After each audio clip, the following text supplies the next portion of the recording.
What is this? It fell off the back of a lorry, almost literally. It was on its way to a dump to be scrapped. And my friend said, no, hold on, I know somebody who could work on that and fix it up and get it back together again and make some money for the animals. But then I looked at it and I looked, wow, what a beauty. And it's left-handed. I can convert it to right hand. But it's a beautiful guitar. But I can't make out what the hell that says there. Let me just see. I'm going to do a bit more research and I'll probably make a point up below to tell you what it is. It's got twin knobs, which I've not seen before. It's got a jack. Oh, where is it? I thought that was a jack there. It's not. The jack is on the back. Back jack on the black die. And the back's in really good condition. Now the tuners, they're all excellent condition. And this was going for this. This was on its way to the scrapyard. Look at that neck, that beautiful neck. I suspect this is a quality guitar. I just can't make out the make of it. Now I'm looking at the make of it from in there, and it looks like there's something there. Could that be J Hornby? I don't know. But I'm going to do some work. Model E something. I don't know what.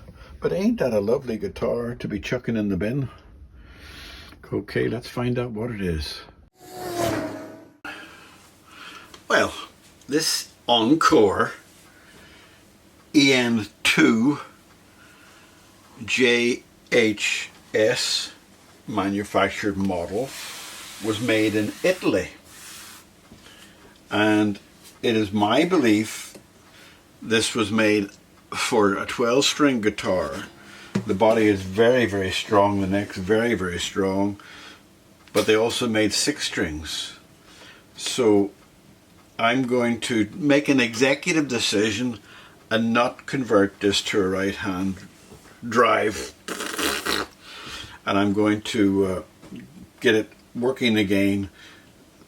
Not that there was a big problem in converting it to a right-hand drive, but I think it's a 1970s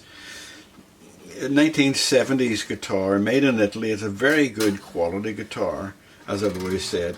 But to make it a proper right-hand drive, I'd have to turn that around and move the bridge, replace it. I think it's better as it is. So what I'm going to do now is just take off the strings. There's no, it used to say Encore up there. I don't know where they took it off. But if you look at this, it's very much a copy of an Ovation, or an Ovation is very much a copy of this.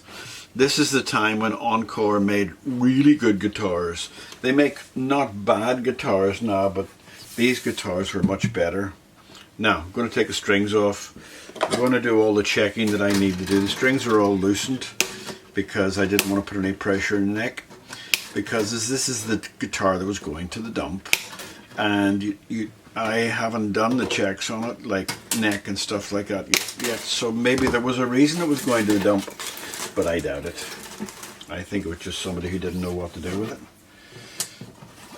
And they also, in the same dump, they wanted to dump a Tascam 244 4-track recorder, and I looked on it. My friend rescued that as well and gave it to me, and I looked on eBay and they're selling for £340. The Tascam 244 recorders. So I think we'll check the neck first of all and see where we're going with this. It's a dead straight neck. Okay. Dry as a bone, and not dry as a bone. Somebody's texting me. Georgie girl's hiding. She used to go mad for these strings now, but I think as she got older, she sees that there's no value in chasing them.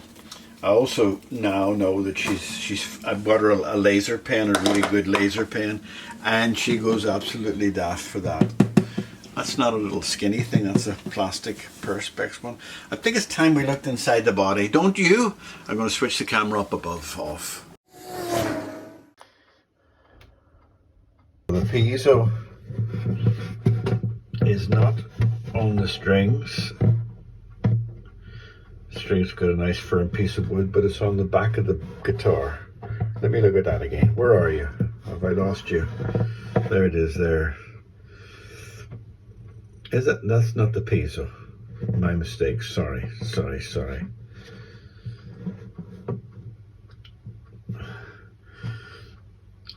That's coming. What's that above it?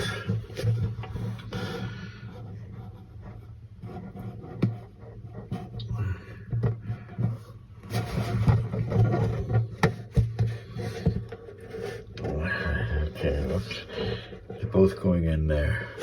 So there is that's the jack. I thought it was a piezo, but that's a jack. And the pickup, piezo pickup goes on in there. All right, okay. Well, let's look at the struts just quickly to see the struts. Full length struts right across there and right across there. No noise when I press down. All right, okay. One thought you might like to look at this unique little bridge. I managed to lift it out with a screwdriver.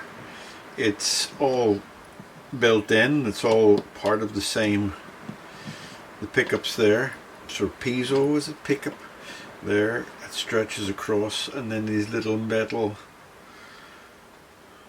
bars go in, which sit on top of it. So you've got a direct contact with your strings to the,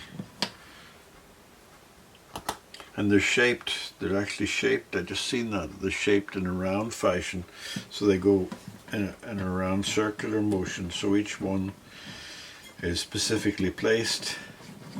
So I better check that to make sure if they're working, because I haven't tested this for electrics yet.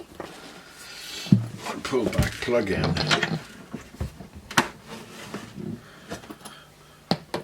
Yeah, and listen to the tone.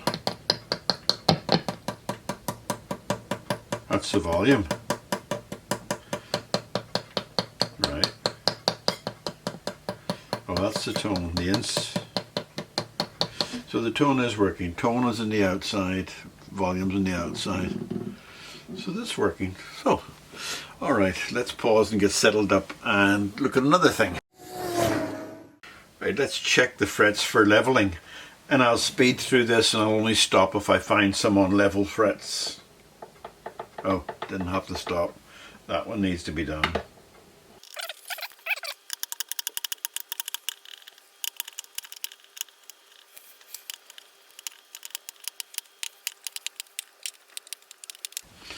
Just the two, there and there. So that's interesting. Nice little leveler. And I'll use the sizes are on that. I use 1000. Yeah.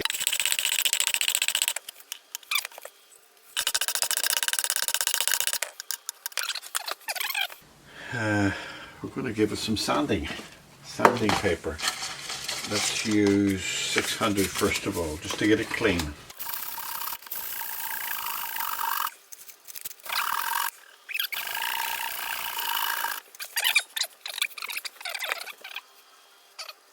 Right, now I'm going to scrub this, and I'm going to use, these are relatively fine frets, so I will go over it with the fret crowning tool.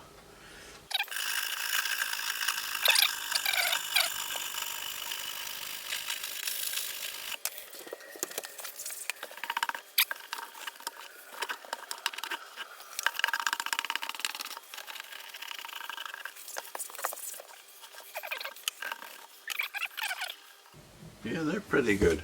Right, so oil the fretboard, and I'm going to let it soak for a while.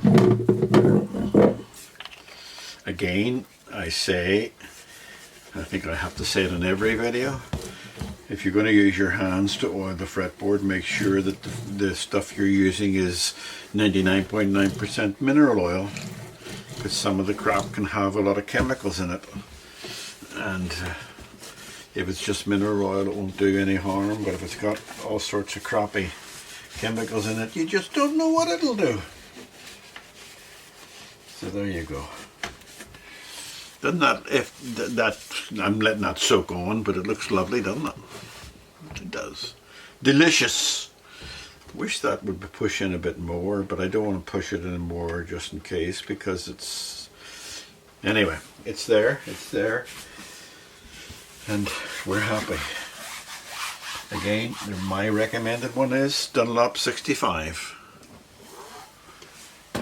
because it's the nicest, smelliest. Right, I'm going to pause and let that sit in, and once we've done that, give the fretboard a polish. I tell you what, let's just clean the head while we're at it. Let's just give the head a clean. It's not going to take much in the way of excitement. You're not going to see very much, but I'm going to use a little bit of and just take it off there and use it on there.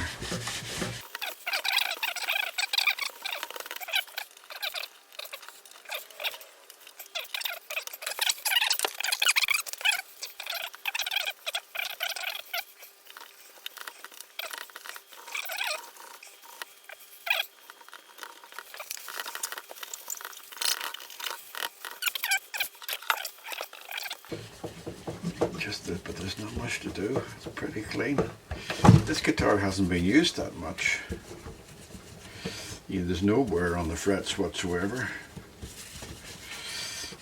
So this should bring in some money for Assisi's or for the animal sanctuary, whichever animal sanctuary I choose to support. Right, and I think what I'm going to do now is have another cup of coffee, and I might even have, I don't have any biscuits, but I'll have a cup of coffee. Alright. So they're actually pre-intonated, I presume is what they're trying to tell you by this. Right. Two things I noticed when I switched the camera off. One of them was that this side of the bridge is not tacked down very well. Oh. Bit of paper stuck in there. Oh, I'm going to get that out later. Fortunately, the back side of the bridge is tucked down very well, and that's the more important one because the string pressure goes that way. I'm not going to fiddle with that. I'm going to get a little bit of plastic to pull that out.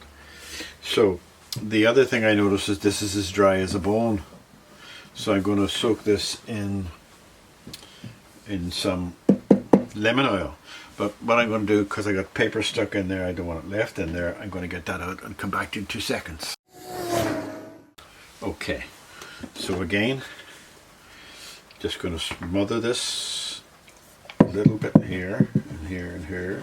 Not going to go daft about it around the bridge, the saddle area, but you can see the difference in colour between the stuff that's been treated with the lemon oil and the stuff that hasn't been treated with lemon oil.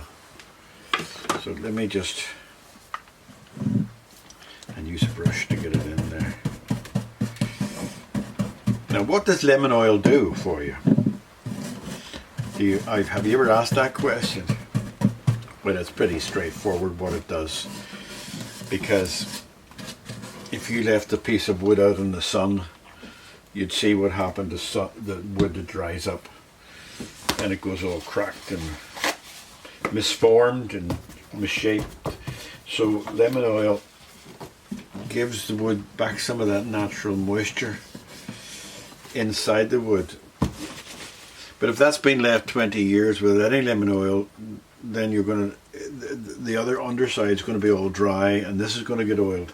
So it's going to take oil over a period of months to really bring it all back in, or maybe even over a period of, maybe if you oil it every 3 months. In this instance, only in this instance, and an ordinary guitar once a year is enough. But with a guitar that's never had oil on it, you know, you want to give it a couple of things just to make up for the lack of time that it has had oil. Let me just go down there and down there. Now again, lemon oil is a great cleaner for the guitar body, so I'll just let that sit there and I'll clean the guitar body with lemon oil. And it does make you polish, but it also does a great job of getting off all that grime because and it smells gorgeous too. You see the dirt? So it does smell gorgeous, sir. But it comes off quite easily too. Nice effective wood in there.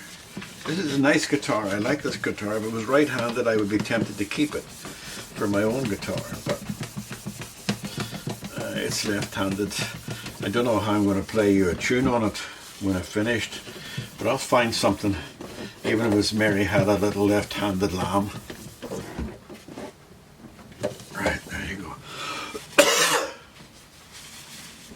Okay, going to let that sit now because there's lemon oil all over it, and I want it to soak in for a while before I do any more, because the next thing I'm going to do is put strings on it. Left-handed strings.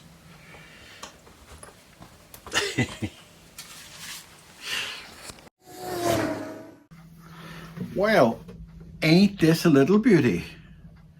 I think this guitar is wonderful and it looks great too. The only criticism I would have is why the jack plug is there, but it's on the amplifier at the moment.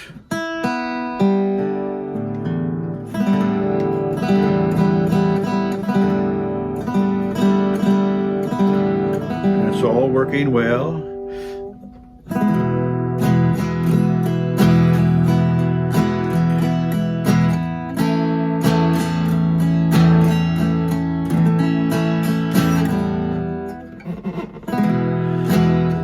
You see I'm struggling to play left-handed chords here, but now how do I play a left-handed bar chord? It should be like that. I suppose it should be right. Okay, I suppose it, yeah. Oh, anyway, it's sounding gorgeous and it's looking gorgeous, and I'm not going to keep it.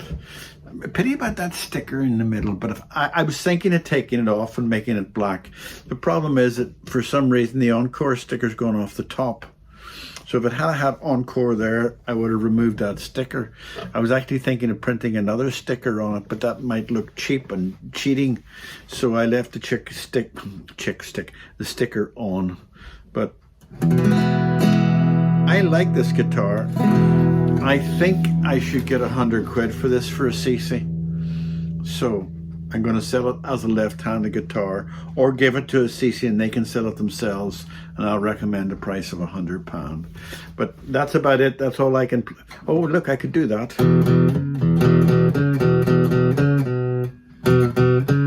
Oh, maybe I couldn't.